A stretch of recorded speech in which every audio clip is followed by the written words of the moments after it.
drafts, as we'll see already, Nefiri being taken away, and Vi as well being a champion that is such a high priority when she is up and available that I think until we maybe fix the jungler problem, I don't think we're going to be seeing too much of our bottom lanes. But who knows? Remember, this could be our first time we end up seeing this. So Nico, unsurprisingly, it's a great ban against Jwei, but also has just been one of the breakout stars in the last couple of weeks.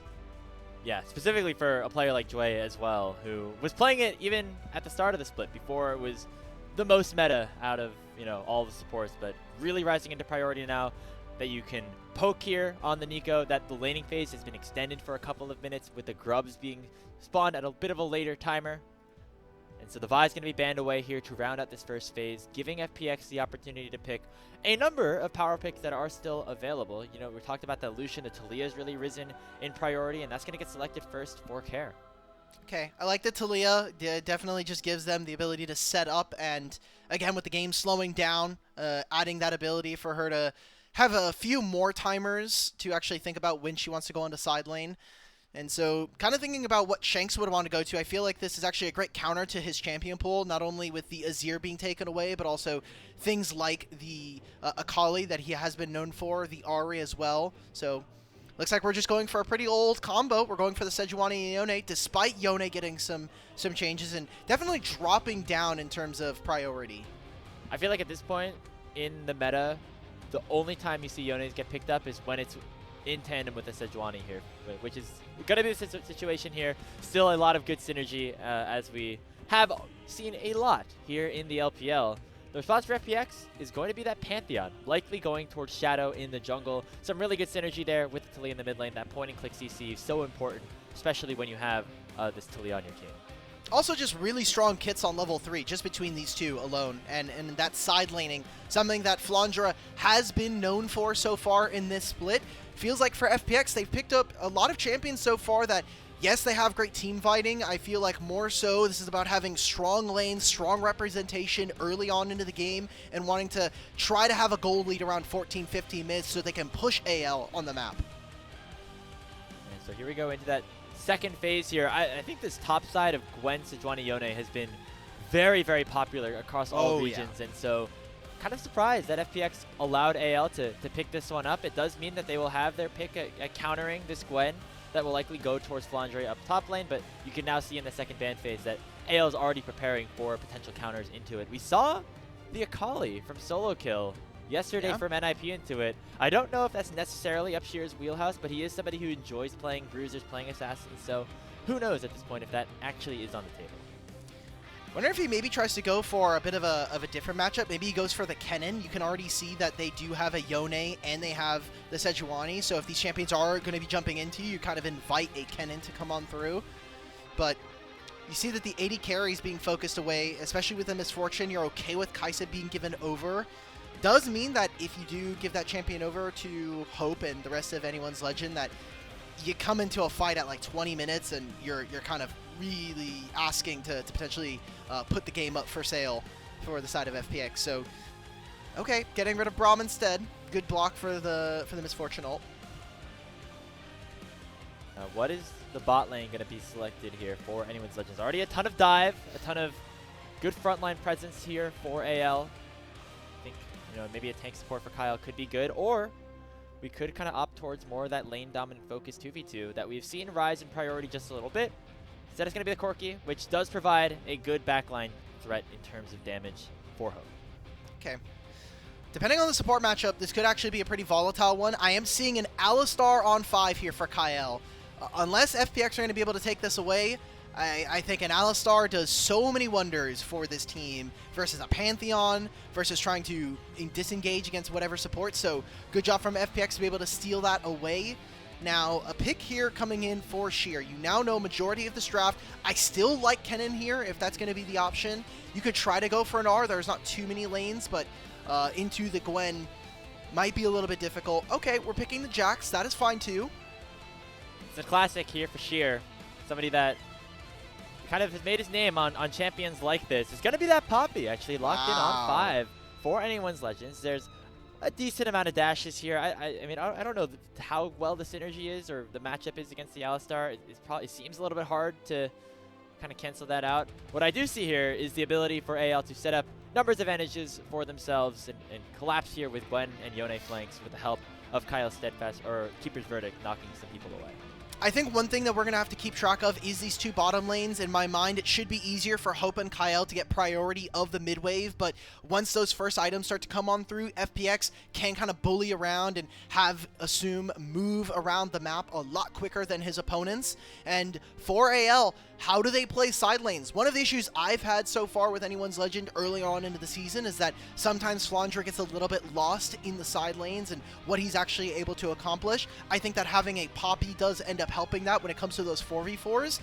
And now I'm looking at FPX. You have two potential globals. You have a Jax that's going to do well into a large portion of Anyone's Legends draft. How are FPX going to be able to attack the rest of the map? Can they stay solid with this bottom lane? And can we see Sheer and Shadow actually link up and create pressure in the early game? Just this Jax and Pantheon are such a dangerous duo to deal with, but we saw yesterday they had some early game flubs in their matchup versus Thunder Talk. It didn't end up mattering too much as they were able to take control specifically of that game number 1, but some oopsies absolutely for FPX, as this has been a team that has been up and down. You know, they lost a lot of their games to open up the season, then really got hot at the end of the first round robin. Now finally, after a bit of struggles to open up the second round of games, will that win over Thunder Talk provide that momentum against one of the top teams that we have here in the LPL? We're trying to break some momentum in a bad way in their own right here in AL. Of course, taking a loss to BLG just a couple of days ago. This is their first series back, wanted to prove they're still at the top of the table here in Group Ascend. We're on to the rift for game number 1 of the day between FunPlus Phoenix and Anyone's Legend.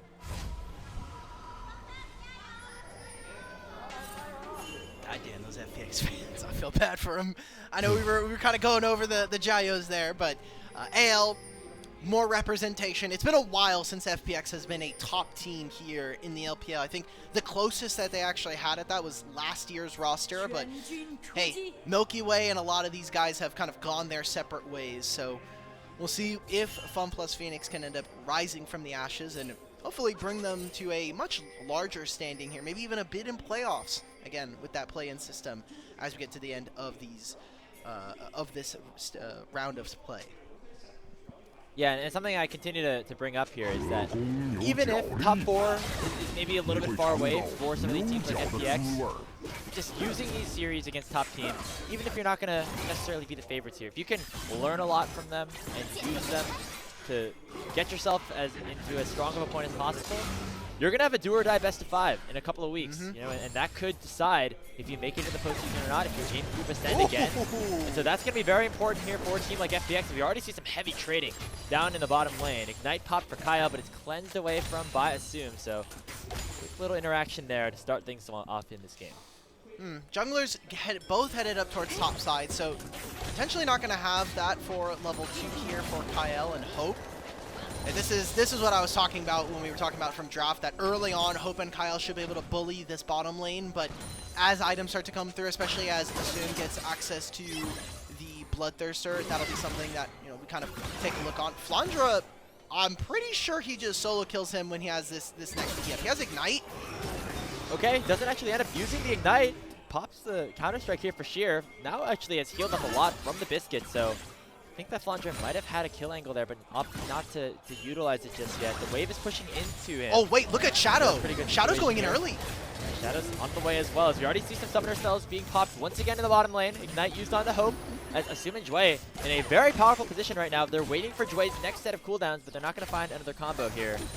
Meanwhile, Shadow did back off as Tarzan was in the area, but they do have a nice ward around that Tri-Brush, so Sheer will know when to play defensive. All right, that was cheeky. I mean, there was a pretty big wave stacking there for Sheer. It seems like FPX wanted to make sure that their top side got the push in. They did get a ward in Tri-Brush, so they'll see Tarzan if he decides to cross through this brush, but he's actually going to flip a little bit. He's going to go towards his red. He's going to be a little bit late for this scuttle. And a good job coming in from the bottom lane as well from FPX. This is a strength of their draft. Have strong early lanes, try to push AL individually on the map, and then hopefully you're able to kind of get some of those early game objectives, maybe some early gold for yourself to pad some of what is an expected gap between these two teams in terms of skill.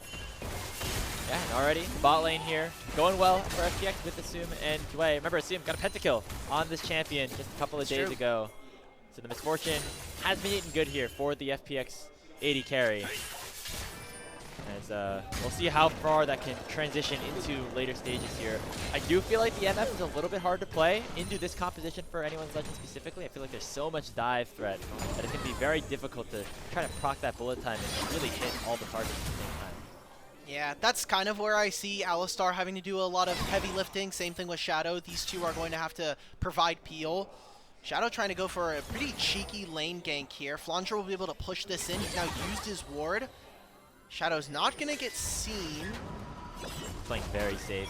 I feel like Flandre knows something might be going on here, so he might actually fully channel this back while the bot lane of AL is actually rotating up to the top lane. So an interesting situation that we see here. There's no grubs to fight over, but it just seems like they want to try to get Flandre out of this lane. I think this makes sense, knowing that the problem that I think might occur now is that Flandre is very susceptible to a gank, especially without flash. But this also just frees up the supports. You can see right now that Jwei is actually sitting through or trying to path through mid lane. Sure has to be a little bit careful. Wow, that doesn't land into the wall. That could have potentially forced out a summoner spell there, but ends up not being the case. I think that's probably why Flandre played a little bit safe there. He's like, well, we know there's no one on Raptors right now, so Pantheon might be in the vicinity again. So backing off instead, allowing for Hope and Kael to take over the top side of the map here.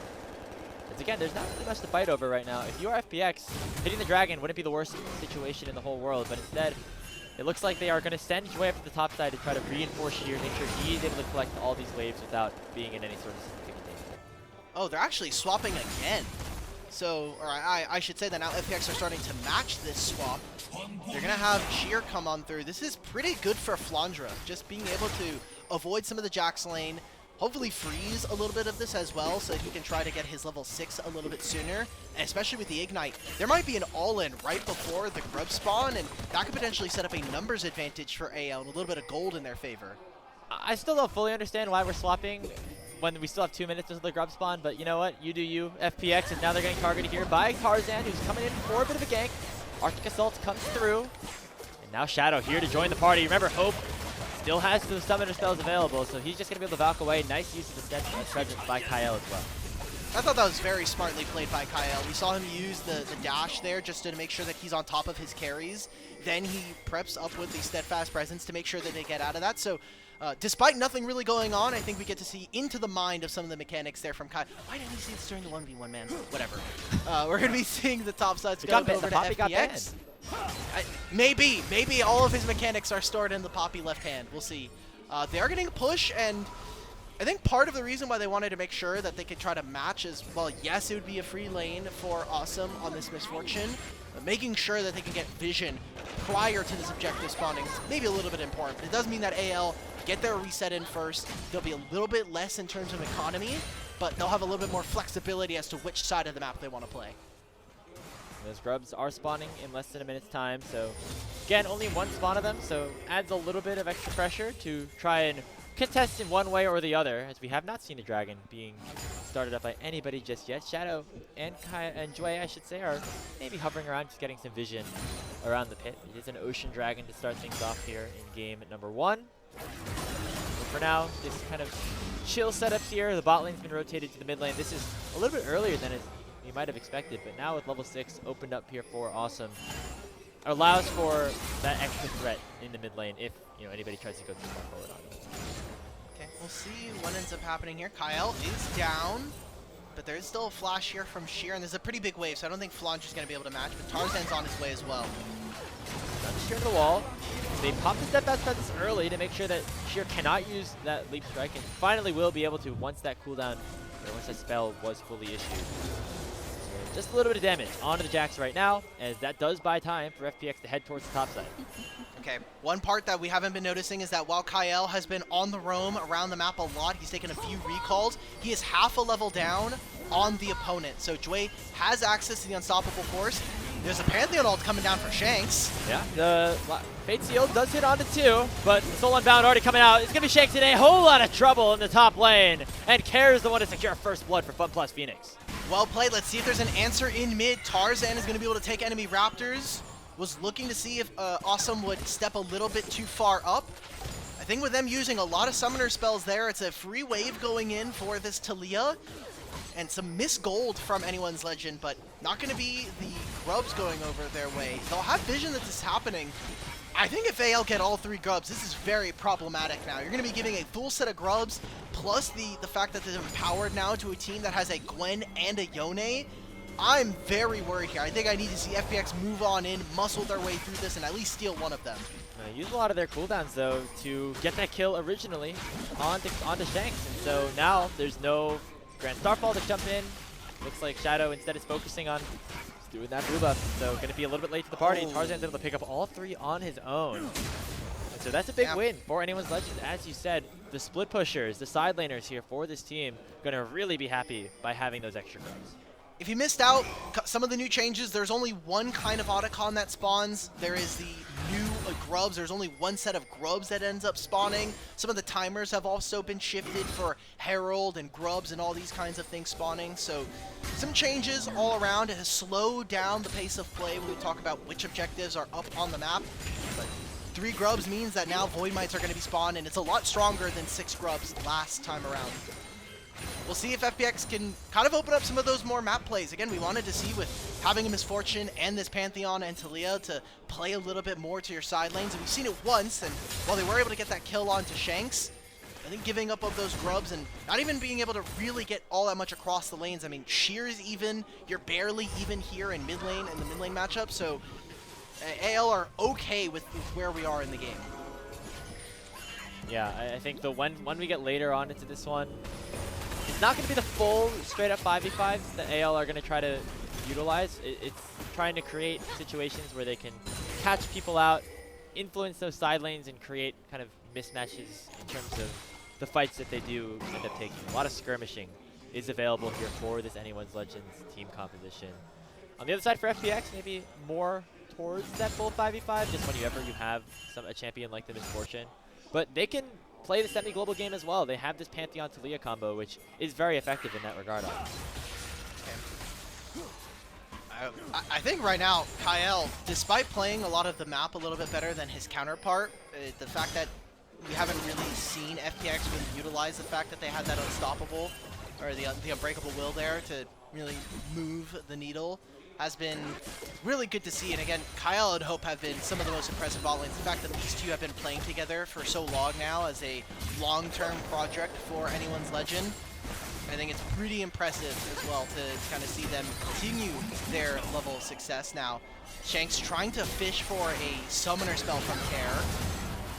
To find it. Instead, the target's going to be Flandre down to the bot side. Shadow coming in with the Grand Starfall. Flandre doing a lot of damage to Needlework. Doesn't hit its full proc onto Sheer, which means that he'll be able to survive. And Shadow will jump in and finish off the kill. The last tick of the Ignite, just barely not enough. Okay, well, let's see how much more can FPX get. It's going to be AL. Going to go for an entire wave. Kael should be able to teleport. And they are the ones that have grubs. So FPX are going to start this up. They needed to help him, though. Like, Awesome needs to move. Like, we need to secure this dragon right now. Huge win for AL. I don't care that Flandre ended up dying. He'll TP and catch this wave. We just leashed over the dragon to Anyone's Legend. Yeah, so the neutral objective game going very well for Anyone's Legend so far, whereas FPX have been able to find some kills, but that's not going to matter too much if you aren't able to, use that to snowball your leads even further. So we'll see what Shadow and Kael are going to be able to do with that extra bit of gold that they do have. A little bit of farm advantage for Awesome as well. It means that overall, FPX have themselves about a 1,000 gold lead. And as long as they can fight around some of the next spawns of objectives, I think they'll be okay. But Anyone's Legends have put themselves in a decent position by just picking those up. As Shanks going in onto Jwei, but actually eating a ton of damage on the back end of that by Kael. Jwei is again playing this game very, very well. Already coming out in my mind as a early frontrunner for MVP if they do end up winning this game. But we'll see. Trying to set up a dive here. Everybody from Anyone's Legend is starting to move, so it might just be a prioritization of these plates before they go down in 40 seconds. Poppy's in the area. Shadow is providing vision down onto Tarzan.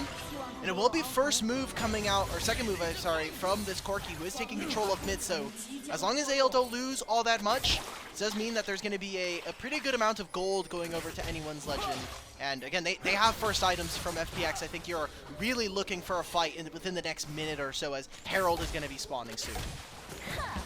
Very interesting posturing that went on around that top side, as it just ended up being another plate picked up here for FunPlus Phoenix, so no kills actually donated over. As Shanks keeps these seismic shoves that come out from Kael. He's been on a really good marker so far in terms of hitting those onto a champion that does have a decent amount of mobility. So Shanks is still chunked out to about half HP.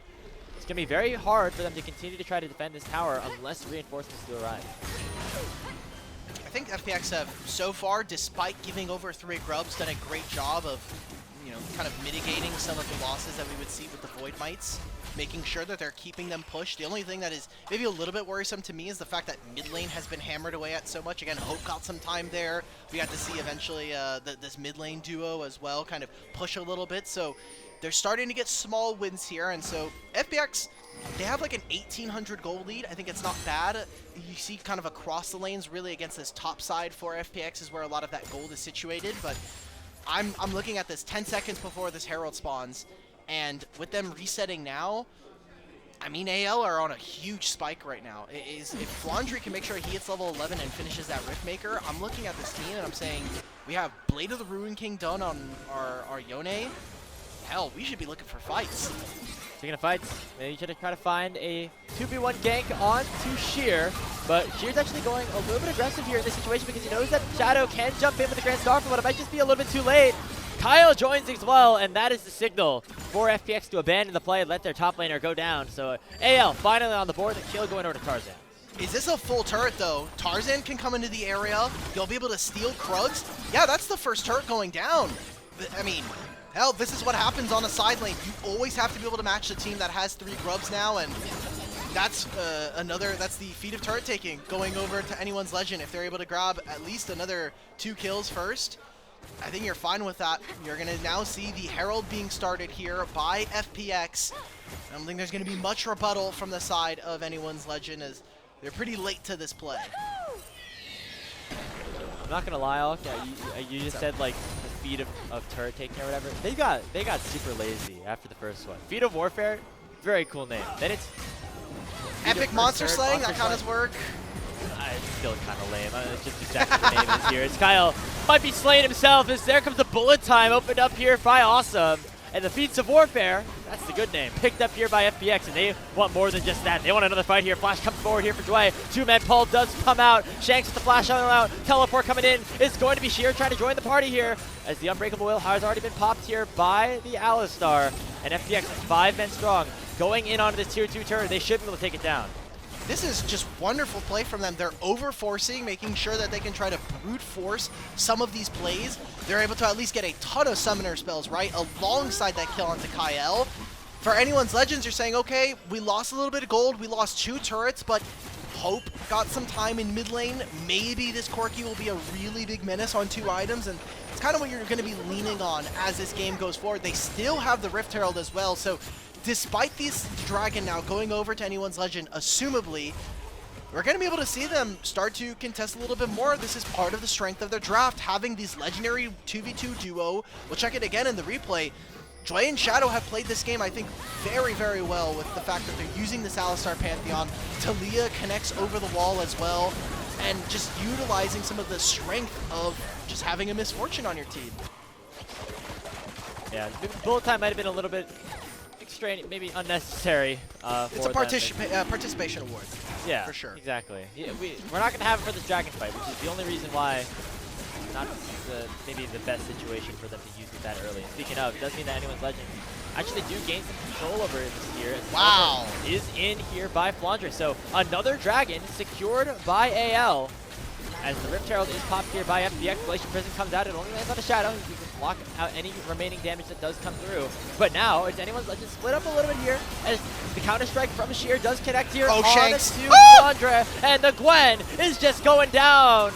Shanks has to dash on out. It's a numbers advantage now here for FunPlus Phoenix. They're going forward. The Grand Starfall Shadow wants to make this a fight win for FPX. It's traded back. Sheer with a 3-man stun over the wall, but he's the flash right back out because he's going to be taking that tower aggro a little bit too quickly.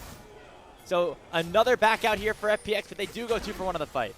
why are we teleporting into this fight, Flandre? I mean, at FPX, they give up the dragon, yes, but I'm just saying, hey, that was a huge wave top lane that was going to crash for Gwen. That could have been another turret being gained by anyone's legend. They overcommit to the play, and those are just more kills going over. I think that, I mean, the fact that FPX ended up overplaying their hand towards the back end of this, as anyone's legend, how are we ever getting in? There's a misfortune in this Alistar thing positioning so well to stop both sides of the fight. Sheer just ends up stepping forward. Thank you to our observers on the LPL side. Just showing Shanks right down the middle, right down the straights, ends up missing both ends of FPX. And another 2 kills going over to the FunPlus Phoenix. This was the overforce, but I think just getting more summoner spells, and I think FPX feeling a little too cheeky. They're like, okay, we're already winning. Let's slow down the game now.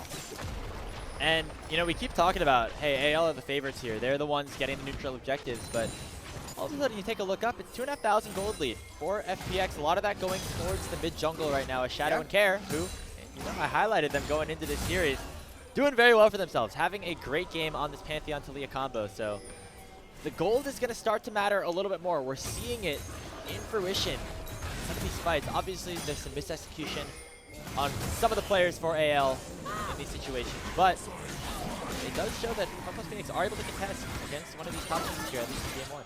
All right, Jwei's coming up towards top side. You can see that right now AL are focused on trying to get this turret. Shadow by himself should be able to hold this. We're getting the teleport now coming in from Sheer. Mix-up doesn't connect, and with the teleport being a little bit delayed by Sheer, it means that everybody on AL should be able to escape at least for now. Weaver's Wall does come out to try to block somebody off, but it's actually just going to block off FPX from the rest of the fight. Jwei's on a flank. He could potentially go over the wall with a Hex Splash and find an opportunity here. He goes into Tri-Brush and now has bought some space here for FunPlus Phoenix. AL still has Shanks on the bottom side. He has his teleport available if he wants to use it. Autocon is already at half HP. Tarzan going to try to find some way to get into the pit, but the fight's already been started by Shadow. Bullet time plus the knockup is going to try to lock down Kael. The Poppy's still somehow alive and will be able to live, but Shanks, he teleports straight to his doom, and Kael picks up the kill. It's a 1-for-1 as Jwei fell on the other side, and the health bar is not necessarily in a great position for FunPlus Phoenix, so they're going to have to peel away from this Autocon and go back to base without it being secure. I mean, you just got the teleport out from Shanks. You're able to go 1-for-1 there. I think you are perfectly fine with that as FPX. They save the turret. They're also able to save their mid laner here. I think that FPX, some mis-execution in some of that fight, but still, we wanted to see them carry an early game gold lead going into this game. We're now 20 minutes, they still have a gold lead, and I think they're really starting to pull Anyone's Legend across the map. Again, this is Anyone's Legend who picked up the 3 grubs by themselves. This teleport comes in, again, Jwei with a fantastic engage, and he gives his life to make sure that Flandre does not get into his back line. I think just appropriately tanking a lot of the focus from Anyone's Legend. And Shanks just got immediately seismic shoved as soon as he popped through. Really nice timing from Kael specifically on the Talia. You saw the little damage dealt chart at the bottom after that fight ended up happening. Shanks is 0 damage. He was crowd controlled straight 100 to 0 after being in the bot side for the start of that fight, coming in with the teleport. So a big loss in terms of that summoner spell as well as that gold going over. And FunPlus Phoenix continuing to keep themselves at a lead. However, the advantage now for Anyone's Legend is that the fact that they were able to pick up the first 2 dragons of this game, the third one spawning in 30 seconds. It'll be an Infernal Soul point for them if they're able to pick it up. And FPX definitely are aware of that and are going to want to fight around it soon. But you look at some of the item spikes coming on through. I'm just seeing this Pantheon with Black Cleaver plus having the Sundered Sky. He is incredibly strong. Kael's on 2, Awesome's on 2. I'm looking at AL, and we're still behind the curve a little bit here. We're still waiting on a shield bow from Shanks. We're still waiting on the second item from Tarzan. So I don't know if this is really the greatest spot. We've put a lot of pressure on someone like Hope to hit his item spikes. And hey, I mean, hell, he's gotten the Trinity Force and the Muramana.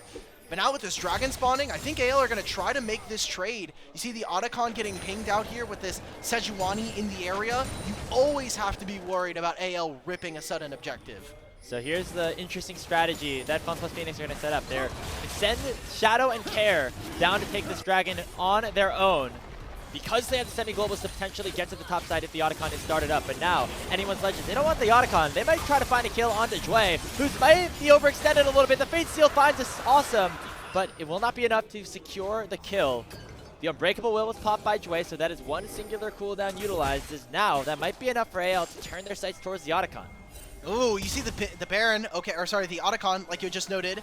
Teleport's gonna come on through. They still have the Weaver's Wall. They still have the Grand Starfall. Not a great setup here, as Awesome and Jwei were really pushed out of things at the start of it. Keeper's Verdict knocks away Shadow, securing any possibility of FunPlus Phoenix stealing away that Otacon. And so now Anyone's Legends have that in their back pocket, and they all of a sudden are in a pretty good spot by picking up that objective. All right, if anybody doesn't know, this is Thornbound Otacon, which means that you will have access to higher XP and adaptive force spear petals or blood petals coming on through, and then every time there is a champion takedown on your side as AL, there's an explosion that slows down nearby enemies, as well as also does a little bit of damage. So kind of similar to like an Elder plus like a Hex Tech almost. But I still am not too sure about this from Anyone's Legend. Still, I think the jury's out on whether or not this is as strong as maybe a Ruinous Otacon and the like, or more so, I think, along those lines. We'll see. AL have not been able to find too many of those kills, so I don't know how much worth they're going to be able to get out of this Thornbound Otacon. Yeah, the added effect from the kills, the takedowns is big, but not going to happen here on the Flandre, as he's getting targeted out in a 1v3 situation. Kael with another really nice seismic shove will set things up, and Shadow will claim his third kill of the game. Okay, they tried to make this play where they kind of moved a lot of members from their side of the jungle, meaning that they are still dropping a lot of these mid waves. Good job from Shadow. Actually got the smite over Tarzan in that moment, so get to steal another camp from him. This will ease some of the burden for FPX. You can kind of see that they want to play on 2 lanes. Play this 4-1, have Awesome just sit in mid lane so you can move around the map, and then have this 3-man core of Jwei, Kael, and Shadow kind of be a roaming death squad and play to whichever side lane might overextend or see where they can find a numbers advantage. A great job. I am now looking, Grapes. Yes, FPX have played a lot of this game great. 3,000 gold lead going into 26 minutes. I think you're happy about that right now. But I'm seeing level 16 potentially within the next 3 to 4 minutes for AL solo laners. And if AL can get to that point, and if they can win a team fight, that's where I start to fear for them, and that's where I think FPX, that was where it's going to hinge for them, whether or not they can close out this first game. It's a super powerful topside combo that was locked in the first 3 picks of this draft for them all. The Gwen, Sejuani, Yone. So much synergy, so much dueling, skirmishing power, especially now, once we get some of those key items that come through. That shield bow has been completed for Shanks. We've been sitting on those 2 completed items for Flandre for a while, so once we get those rank 3 ultimates, can certainly be a very dangerous trio to face up against, and not to mention the Corki that's been quietly farming, quietly scaling into this game as well. And that's where the Otacon petals come into effect a little bit. That's where you see the XP be a little bit more into Anyone's Legend's favor, where Sheer just being level 15, and both solo laners anywhere between a half to a full level behind their respective counterparts. Good job from FPX, though, just making sure that they can try to find numbers wherever they can. I think that they've so far been executing very well on some of their team compositions, and especially with what they're needing to do in this game. I think that once Awesome finishes his 3rd item, we're going to be seeing FPX feel very bold about stepping up towards this Baron. And being able to play side lanes is very, very important. So good job so far from Shadow and Jwei to provide that kind of vision so that Sheer and Kael can put a little bit of pressure on this top and bottom lane. Will it be enough to match what Flandre and Shanks are able to provide, though? Seems like right now Sheer doing a good job into the Yone. Obviously, Jack's able to block out a lot of the spells even that Shanks can put out with that counter-strike. We're waiting now on this next dragon to spawn in about 45 seconds or so. Still a situation where if AL pick it up, it's still a point for them, but FPX continue to get stronger and stronger. But we're at the point now, Ulk, where that 2,000 gold lead means a little bit less than it did 10 to 15 minutes ago, and that's another thing that we have to kind of keep in mind here. Will we get those 3rd item spikes from any of these players yet? It doesn't look like we're there quite yet. Okay. Maybe Kael is getting close. I mean, you're seeing this right now. Awesome finishes his LPR, but I'm looking at his enemy AD carry. Hope just hit his Spear of Shojin power spike, so a lot of damage coming on through. AL have to be careful. Whenever they lose vision around any of these objectives, there's a very real possibility we see FPX start to turn. They locked down Kael with the Glacial Prison, and the Keeper's Verdict does take away the jungler for FPX. Bullet time comes out, but there's not a lot of peel that's been set up for him. and that is the first kill going over for AL. Jwei is the one to drop. But will that be enough to deny the fight here for FunPlus Phoenix? It looks like instead of going for the soul point, they're going to turn to the Baron and force anyone's legend to make a decision. Ooh, Yone's going to be hitting the dragon right now. The rest of AL, though, push on through mid. FPX did not pull the trigger fast enough. You saw this, so they're going to lose priority of mid. They're going to have to try and re-enter, and AL can just fully stop them from moving back into their side of the base. FPX need to do something. Nicely buffered from Tarzan, using the Arctic Assault to make sure that stun does not take away too much of its escape potential.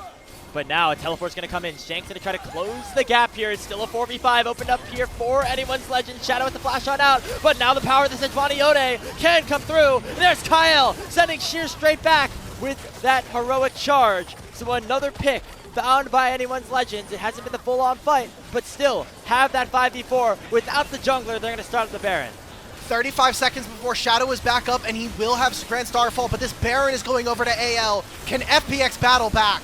Will there be some sort of miracle steal? Everybody on AL trapped into the pit. They send Tarzan over the wall. Jwei doing a great job with the headbutt. Who's going to get the Baron? It's stolen away by Shanks. Anyone's legend's the one to secure it. But now FPX can win out on this fight. They knock up Tarzan. Shanks is already down. Oh! Awesome picks up a triple kill. And it'll be Kael to finish the job. Only Hope walks away as FunPlus Phoenix win the fight.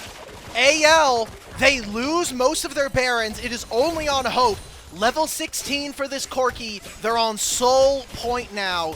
So in 3.5 minutes time, FPX are going to have to walk to the bottom side of the map and meet AL on their terms. How much more can AL get done? I mean, they're the team that has 3 grubs and now they have Baron, but they have not really been able to push and break some of these structures. Just watch how Jwei plays this fight. I mean, gets Tarzan out of this pit. He stands on top of Shanks. Shanks ends up still stealing this Baron away from a pretty tricky situation, but he's also able to kind of make sure that Tarzan never gets out in front of his team. Good job from him to be able to block this. I think it ends up not really mattering, especially with Kael using his ultimate, but we're seeing those individuals. It was a tricky spot to play from. They got corralled out of their side of the base, and FPX still come out kind of ahead. Yeah, despite the fact that Baron went over to AL, nicely done by Shanks to somehow secure that one. I think if you're FPX, you're feeling pretty good about how that ended up working out, especially after Shadow was the one to get caught out to start the fight, and it was a 4v5 without the jungler that you were playing with. So being able to secure those 4 kills, getting more and more items onto your big carries as Kael and Awesome are in great positions right now as we eclipse the 30-minute mark of this first game. It's a little bit closer than we might have all thought of. Remember, this was a situation where we thought anyone's legends were going to be the big favorites coming in, but FPX proving that they can contest with the rest of the top teams here in the league. Oh, for sure, and you can kind of see it. I mean, we kind of look down the lanes. We're saying, okay, AL, this should be a pretty free series for them. We look back to the last time these two teams played, and FPX were able to strike first in terms of the series and being able to find a win there, but closing out is a whole different beast, and we'll see how FPX can kind of do it here. Third item coming on through for Shadow. He's picked up the Guardian Angel. I like how, so far, AL, they've just made these engagements onto Jwei. Pulling the trigger immediately onto the Alistar. Has not popped the Unbreakable Will just yet. They knocked up Hope, forced him to flash away the bullet time, doing so much to buy some space here for FunPlus Phoenix, but the needlework from Flandre is doing some work as well. This Gwen's level 17, dashes away from the seismic shove, and now Shears arrived off the TP. Shadow! He takes a lot of damage, but the counter-strike's gonna be big. It only finds 1 stun, but that stun's onto Tarzan, and he's already down. Shadow with the Grand Star fall over. He pops the Guardian Angel, and Flandre on the wrong side. I think this gun golden, but he won't survive. That's Sheer picking up the kill. Shanks does not get enough with the Fate sealed as he goes right back into the stun from the unraveled earth of Kael. FunPlus Phoenix find 4. They're gonna find a 5th. Hope on the run, but there's no more hope for anyone's legend. Sheer picks up the kill. Down the mid lane, FPX go. They're looking for the upset victory over AL. There's still a mid lane turret. They don't even have a wave in top side. I think FPX, they may have just done it. They may have broken anyone's legend in this first game. Teleport's going to be coming out from Kael. It's going to be a mid lane tier 2 at the very least. Vision down for FPX. We have a Dragon Soul potentially on the cards in a minute's time. FPX play that fight so much better. Hope sends it on a Valkyrie, and those are summoner spells now missing from our second seed team in AL. What an incredible first game coming in from FPX. We talked about from draft, we wanted to see them play the early game. They've definitely started to do that so well here in this game. 33.5 minutes, and this could potentially be the backbreaker for FPX. This right here from Hope. Again, Jwei right on point with these engages. Forces out the Corki. The rest of the team's not able to find anything. Shanks tries to go over the wall, but there's nothing there. We see Shadow re-engage us on the back end. I love the fact that we're seeing this kind of flexibility from FPX, despite some of the mistakes that they've made.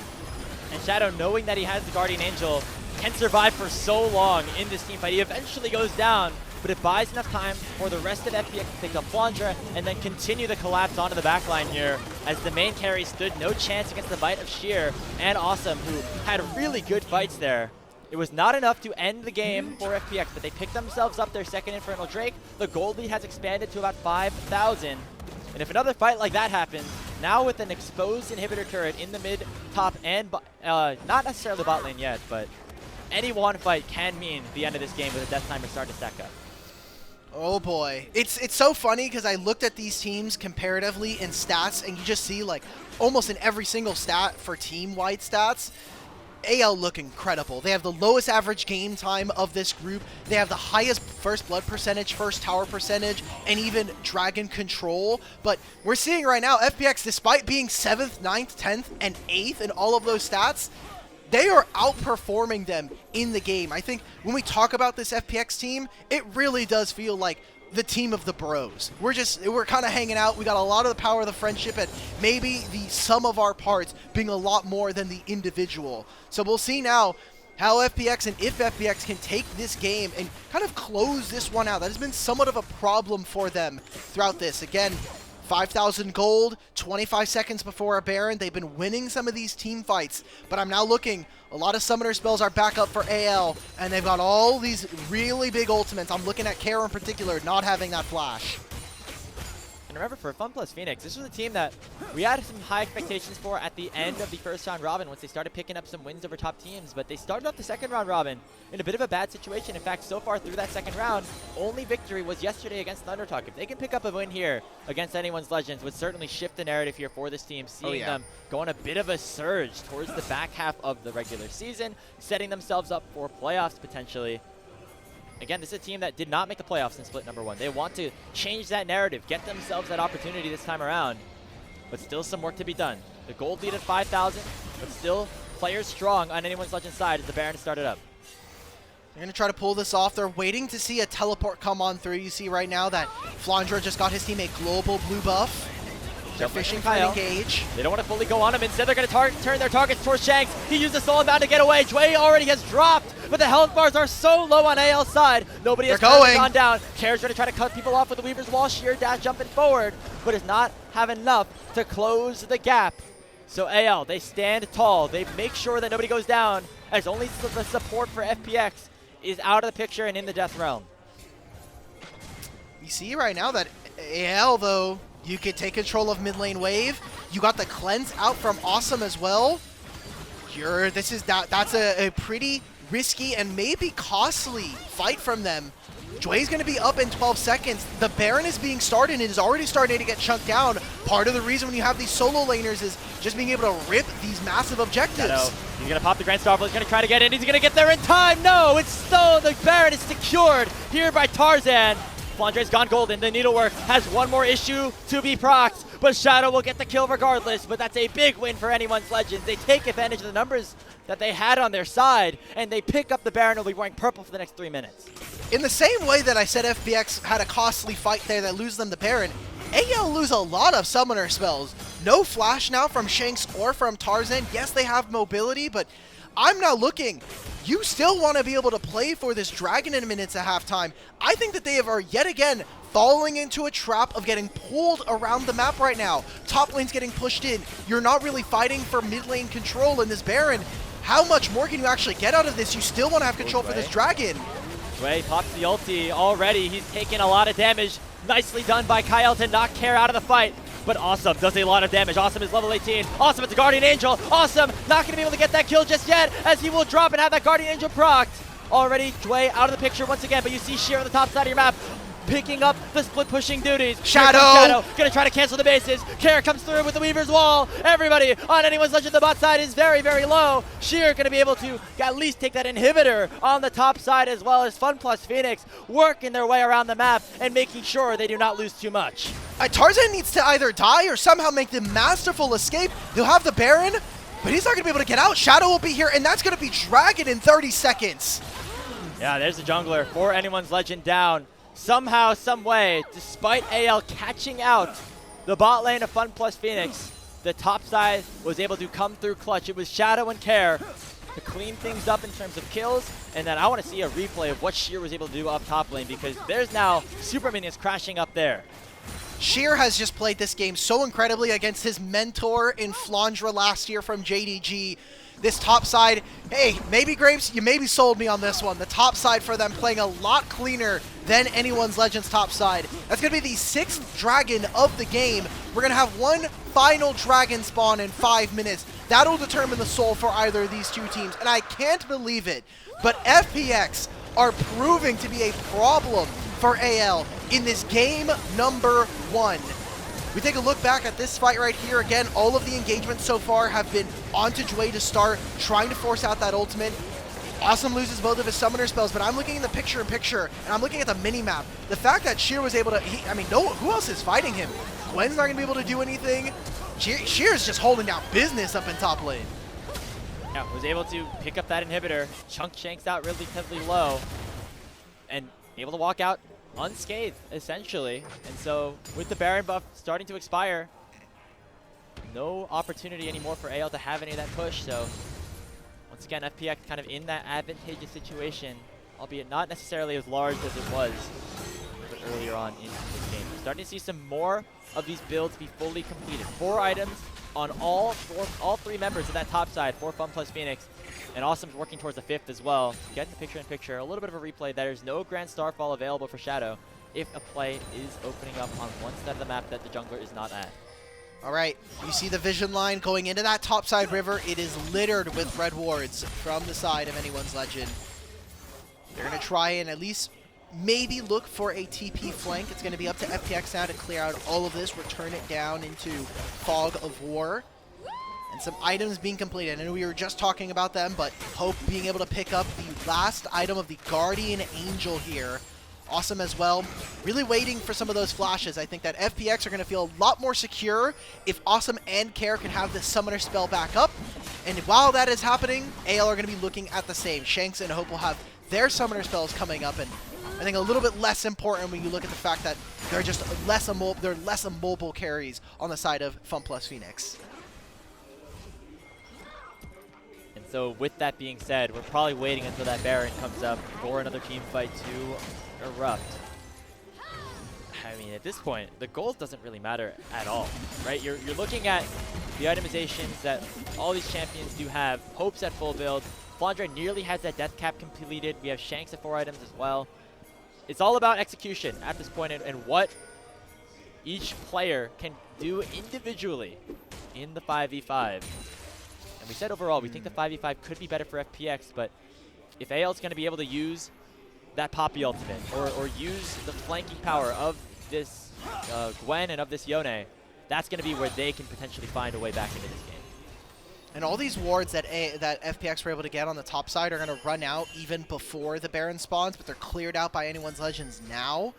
So 55 seconds before this Baron, FPX have played the last 42 minutes of this game incredibly well in comparison to their opponents. I think it's reflected in the kills. You can see it reflected just in the map state alone. And it's going to come down to one final fight here. Whether it's this Baron or the Dragon in 2 minutes time, AL, if they find a win, they have 3 grubs. They should be able to explode the rest of the base. But they still have a ton of issues with being able to actually find their front line.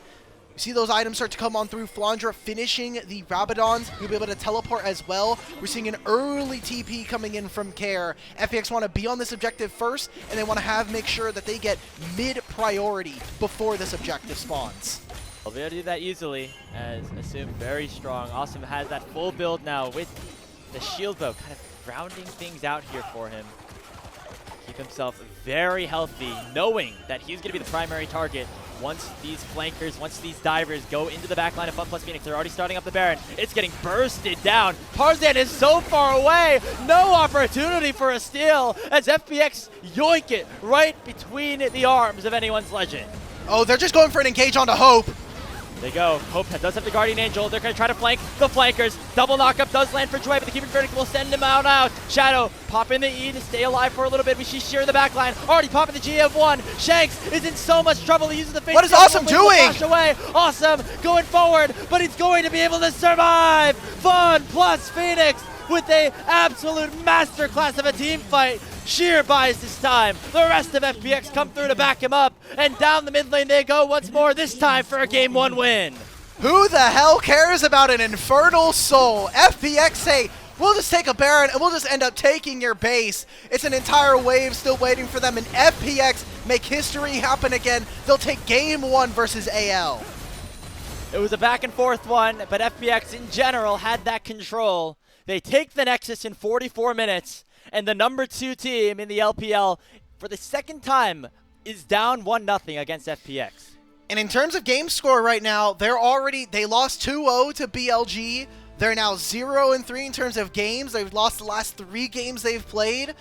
Rocky start here for AL. Yes, they had some scaling, but we look back at that draft and FPX had a lot more lanes to play through early. They had a lot more agency to go in, and again, it wasn't pretty. I don't think it was particularly clean from FunPlus Phoenix, but push comes to shove, they played these team fights a lot better than their opponents.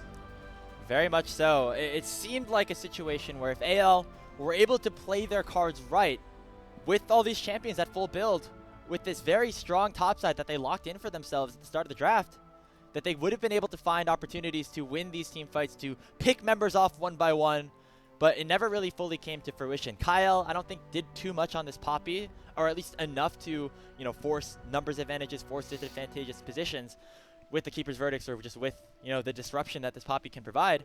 And we never saw Shanks or Flandre really get into the thick of things here. Yeah. And that just results in FPX having the more impactful fights basically every single time. Sheer, specifically on this Jax, doing a ton to split the members of anyone's Legends up and making sure that they never were really able to fight a full front to back. They never tried to trade cross-map. We never saw them use their 3 grubs. There's very few situations where they were actually able to trade on the map for an objective, and maybe tunneling a little bit too much on the dragons and saying, hey, look, we have 3 grubs. Let's just make sure that our solo laners can actually hit these turrets, get gold, and then potentially make these wave states really untenable for FPX in the long term. Very confusing. I'm glad that we pulled this up from our Twitch chat. I'm looking at the predictions from Twitch chat alone. Oh, you guys. Almost 550,000 points bet in total. 500,000 of those put onto AL. Supersized on the screen here.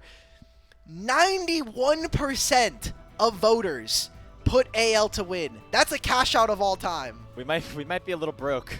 Twitch chat might be a little broke now going forward. There's a couple of juicers in there that are very happy about how this went out for FPX, but there was 40 people. 40 people voted. 8 of them voted for FPX. Those guys are getting an 11.3 on. It's a 1 to 11.3 odds. Jesus Christ. And that's not necessarily what we had the expectations for this series, but it definitely was a world where we very much favored anyone's Legend in this best of 3.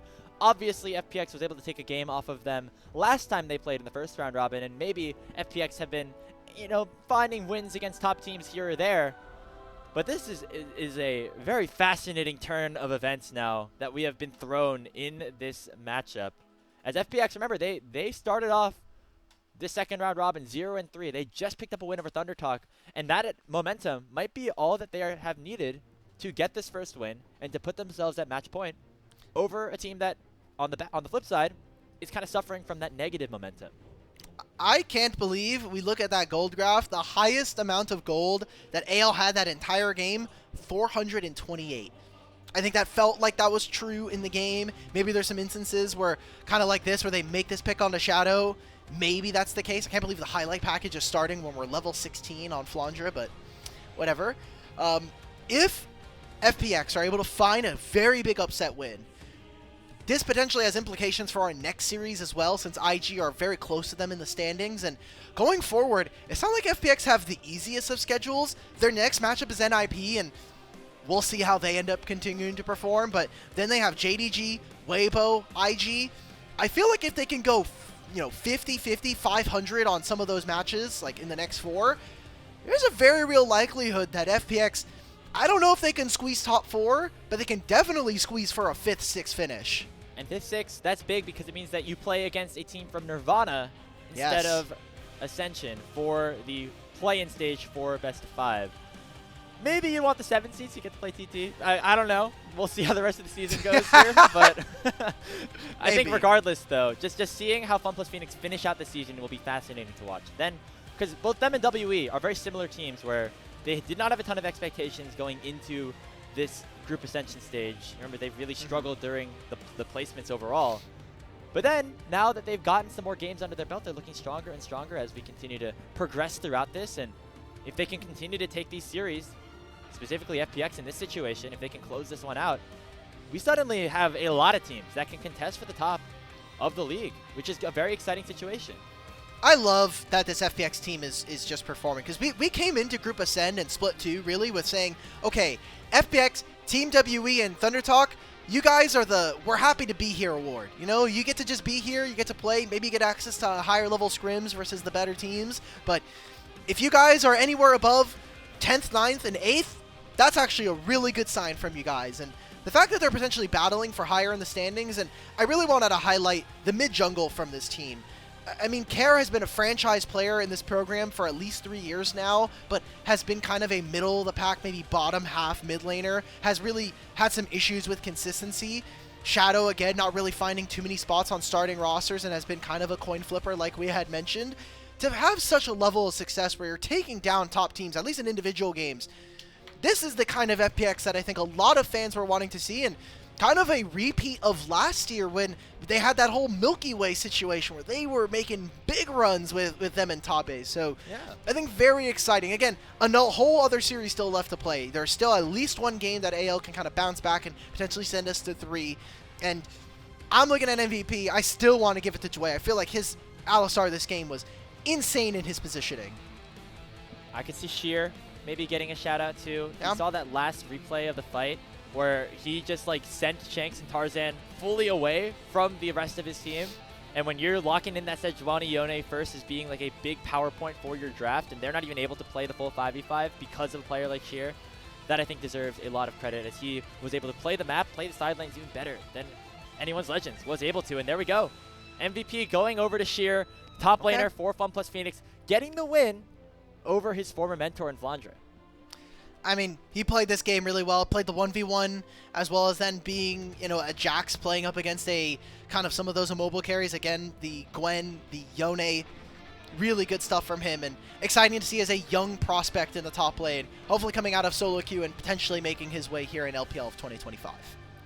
Did pretty well for themselves in that game. It was a long, extended one, but FunPlus Phoenix taking it 1-0 so far in this best of 3. We'll see if anyone's Legends have any fight back as we are about to head into a short break. But before we do so, we want to give a big thank you specifically to our Coffee and YouTube subscribers who help level up the show. A lot of the initial payments that go into that are for upgrading the broadcast, but a huge bulk of it also pays on-air talent and content creators. You can subscribe to our Coffee. It is linked in the chat to unlock perks like early access to content and the ability to ask interview questions for our unique on-site interviews. So once again, link below for the Coffee page if you want to continue to support us here on LPL English. We are eternally grateful for you. We'll be right back in a couple of minutes with game number 2 of FPX versus AL.